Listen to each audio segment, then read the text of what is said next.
যে বাকের ভাইকে নিয়ে মানুষের অনেক আগ্রহ ছিল। বাকের ভাইয়ের ফাঁসি যেন না হয়। ছোটবেলায় যখন কোথাও কেউ নেই দেখেছিলাম, স্কুলে পড়ি তখন। তখন আমার মনে আছে যে বাকের ভাইকে নিয়ে মানুষের অনেক আগ্রহ ছিল। বাকের ভাইয়ের ফাঁসি যেন না হয় বা হচ্ছে তাদের কি হবে, এটা একটা ব্যাপার ছিল যে সবাই অপেক্ষা করতো পর্বটার জন্য। এবং আমার মনে আছে লাস্ট পর্বটা যখন আমি দেখেছিলাম সেদিন আমাদের বাসায় কারেন্ট ছিল না। আমরা আরেক বাসায় ফোন করে, ল্যান্ড ফোনে ফোন করে মানে সাউন্ড শুনছিলাম, ডায়লগগুলো শুনছিলাম, এরকম একটা ব্যাপার ছিল আগ্রহ।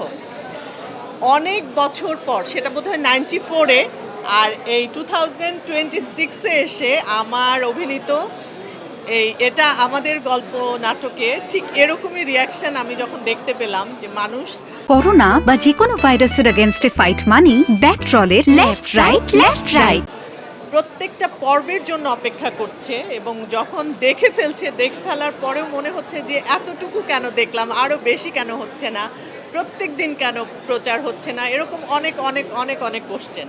তো এই যে মানুষের আগ্রহ, এই সব কিছু আসলে আমাদের অনেক ভালো লাগার বিষয়। মানে অনেক ভালোবাসা না থাকলে, অনেক পছন্দ না করলে মানুষের এত আগ্রহ তৈরি হওয়ার কথা না। সব কিছু মিলায়ে আমি অনেক অনেক কৃতজ্ঞ আমি আমার দর্শকের কাছে, আর মোস্তফা কামাল রাজের কাছে। এত সুন্দর একটা সিরিয়াল সে আমাদের দর্শকদেরকে উপহার দিয়েছে এবং আমরা সেখানে অভিনয় করার সুযোগ পেয়েছি। আমি তো খুব ভালো মতো দেখি, কারণ 99 থেকে আজকে 2026, 27 বছর ধরে আমি অভিনয় করছি। তো আমার কাছে মনে হয় যে আরও 27 বছর যদি আমি কাজ করতে পারি তাহলে তো আরও ব্যাপারটা আরও সুন্দর হবে। আমরা আসলে এত ইনভলভ হয়ে কাজটা করেছি যে মনে হতো যে এটা আমার জীবনের একটা ঘটনা, আমার জীবনের একটা পার্ট। আমি এরকম একটা সিচুয়েশনের মধ্যে দিয়েই হয়তো যাচ্ছি, যে কারণে মানে খুব খারাপ লাগতো না, বা অনেক সময় হয় না যে ভুলে যাচ্ছি কি না, এরকম কিছুই হতো না, মনে হতো যে এর মধ্যেই আছি। বাইফার আয়োজন চমৎকার একটা আয়োজন হয়েছে। গতবার আমি এখানে জাজ হিসেবে ছিলাম, আর এবার যেহেতু আমার নমিনেশন আছে, সো এবার তো জাজমেন্টে আমি ছিলাম না, এবার নমিনি হিসেবে এসেছি। ভালো লাগছে খুবই।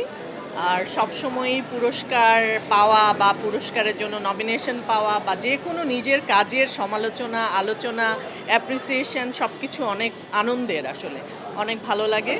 তো সেই হিসেবে বাইফার আয়োজনটা আজকে আমার জন্য অনেক স্পেশাল। আমার অনেক ভালো একটা কাজের সাথে সাথে রিয়াকশন আমরা দেখতে পাচ্ছি এবং এটার জন্য নমিনেশন পেয়েছি। সব কিছু মিলে খুব ভালো লাগছে। ঈদুল আজহায় আমার বেশ কিছু কাজ আসবে। মোস্তফা কামাল রাজের তোমাদের গল্প 2 আসবে, আর আরিফ খানের একটা চ্যানেল আয়ের জন্য একটা কাজ করেছি, ওটা অনেক সিনিয়র আর্টিস্টদেরকে নিয়ে। সেই কাজটা আসবে তৌকির আহমেদের লেখা এবং আরিফ খানের ডিরেকশনে। চয়নিকা চৌধুরীর ডিরেকশন এবং ফারিয়া হোসেনের লেখা একটা টেলিফিল্মে কাজ করেছি এনটিভির জন্য, ওটাতে আমার অপোজিটে আফজাল হোসেন আছে। সো সব কিছু মিলে আসলে আমি খুবই হ্যাপি যে অনেক ভালো ভালো কাজ করতে পেরেছি। ইনশাল্লাহ অনেক ভালো কাজ আপনারা দেখতে পাবেন।